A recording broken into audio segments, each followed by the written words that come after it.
अस्सलाम वालेकुम dear students, I am your science teacher और आज हम अपने लेसन को आगे लेंगे।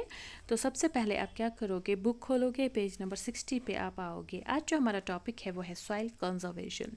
Protection of soil from being blown और washed away is called soil conservation. Soil can be conserve through several methods such as by growing crops, afforestation, terrace farming, shelter belts, embankments. ठीक है, तो soil conservation क्या है? कल हमने soil erosion को देख लिया था, आज सॉइल कंजर्वेशन देख लेते हैं। सॉइल कंजर्वेशन होता है अपनी सॉइल को बचाना, प्रोटेक्ट करना, ताकि वो सॉइल मतलब उस पर सॉइल इरोजन ना हो, विंड उसको अपने साथ न ले जाए। और हम कैसे कर सकते हैं सॉइल कंजर्व? बहुत सारे मेथड्स है जो यहाँ पे हमें पढ़ने हैं।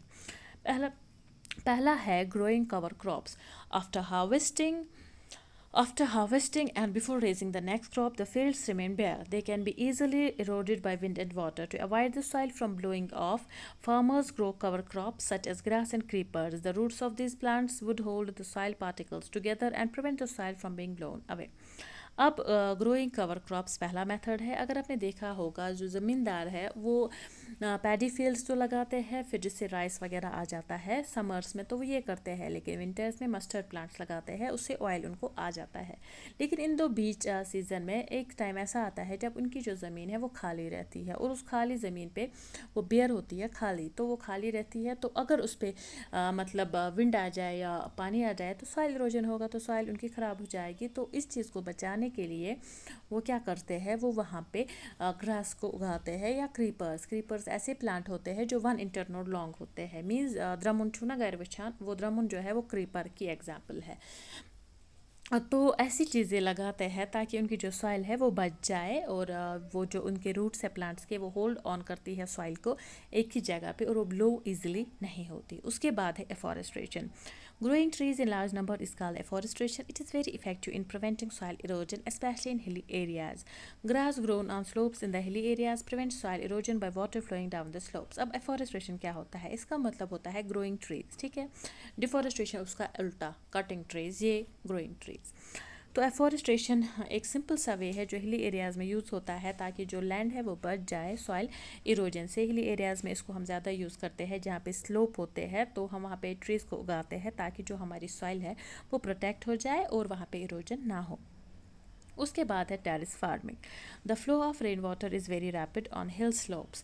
सच water carries away a lot of top soil. To prevent this, the slopes are cut into steps. This reduces the speed of flowing water. The soil eroded from one step is deposited on the next step, reducing the amount of soil lost. ये diagram देख लो आप, नीचे वाले सबसे bottom पे, इसको बोलेंगे हम टेरेस फार्मिंग। मींस इस पे क्या होता है, स्लोप्स जो होते हैं ना, मतलब पहाड़ टाइप वो होता है, उनको कट करते हैं और उनको स्टेप्स बनाते हैं, इस तरीके के जो ये स्टेप्स यहाँ पे दिए गए हैं। तो इससे क्या हो जाएगा, जब बारिश आएगी तो एक एक स्टेप से मतलब इरोजन हो जाएगा, लेकिन वो डिपॉजिट कहाँ पे हो जाएगा, नीचे वाले स्टेप पे। अगर वहाँ पे भी इरोजन हो जाएगा तीसरे स्टेप पे, तो इससे क्या होता है कि जो हमारा टॉप सॉइल है वो स्टेप्स में ही रहता है, वो वॉश अवे नहीं हो जाता, वो ज़ाया नहीं होता।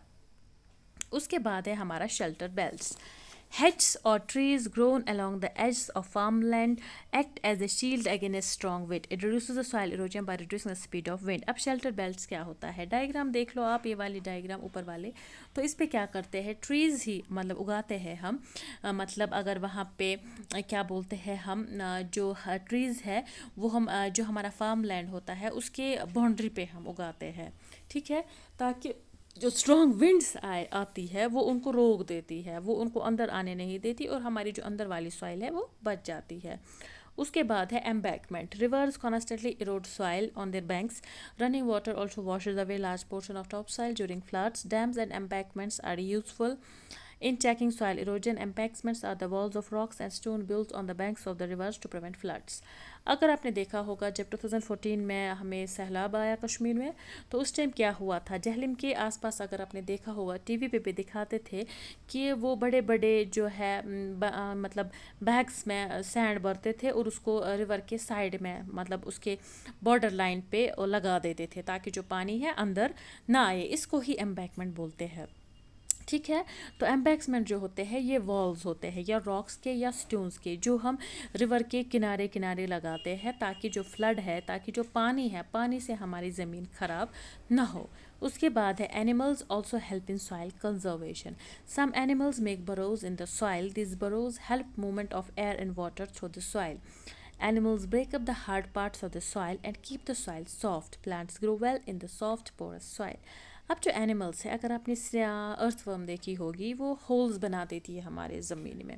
اور کیا ہوتا ہے، مطلب جب ہولز بنتی ہے ہمارے زمین میں، اس سے ایئر کی سپلائی ہمارے زمین میں اچھی رہتی ہے، جس کی وجہ سے ہمارا جو سوائل ہے وہ پورس رہتا ہے، وہ اچھا رہتا ہے اور اس میں فرٹیلیٹی انکریز ہو جاتی ہے. اس کے بعد ہے سوائل پلیوشن. سوائل پلیوشن کیا ہوتا ہے؟ Soil pollution is caused due to a number of human activities. The main cause of soil pollution is dumping of solid non-biodegradable waste on the land. Factory waste with harmful chemicals are being dumped on land. Tons of garbage add harmful germs to the land. Non-biodegradable waste like polythene, thermocol are not broken by bacteria or other living things. Excessive use of pesticides and chemical fertilizers by the farmers also pollute the soil. The polluted soil becomes less fertile. The soil pollution ultimately makes the land barren. اب کیا ہوتا ہے soil pollution? Soil pollution ہوتا ہے adding of ایسا، مطلب edition ایسے substance کا ہمارے لینڈ میں جو ڈیکمپوز نہ ہو، تو ہمارا لینڈ خراب ہو جاتا ہے. ٹھیک ہے. تو ہیومن ایکٹیویٹیز ہی ہے جن سے سوائل پلیوشن ہوتا ہے. اگر ہم مین کاز دیکھیں تو وہ ہوتا ہے ڈمپ کرتے ہیں سالڈ ویسٹ کسی بھی لینڈ پہ. پالیتھینس، آپ کے اپنے چپس کھا لیا وہ بھی ڈمپ ہو جائے گا، آپ نے جوس پیا، ڈیوب پیا، وہ بھی وہاں پہ ایڈ ہو جائے گا، تو وہ بایو ڈیگریڈیبل نہیں ہے، وہ مطلب ڈیکمپوز نہیں ہوگا، تو وہ ایسے ہی رہے گا. ان اے وے ہماری جو سوائل ہے اس کو خراب کر دے گا. اگر ہم فیکٹریز دیکھیں گے، ان کی جو ویسٹ ہے جن میں ہارمفل کیمیکلز ہوتے ہیں وہ بھی لینڈ پہ ہی ڈمپ کرتے ہیں، چھوڑ دیتے ہیں، جن کی وجہ سے ہمارا لینڈ بھی خراب ہو جاتا ہے.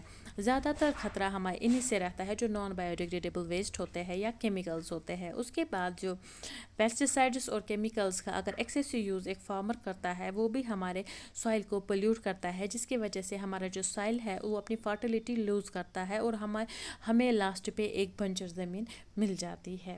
تو اس کے ساتھ اگر ہم دیکھیں ہمارا جو لیسن ہے یہ کمپلیٹ ہوتا ہے. نیکسٹ ٹائم ہم اس کے کویشچن آنسرز دیکھیں گے. آج آپ کیا کرو گے، بک کھولو گے، اس لیسن کی آپ ریڈنگ کرو گے. اگر کہیں پہ آپ کو کوئی بات سمجھ نہیں آئی ہے تو آپ وہ مجھے بتا سکتے ہو. Thank you.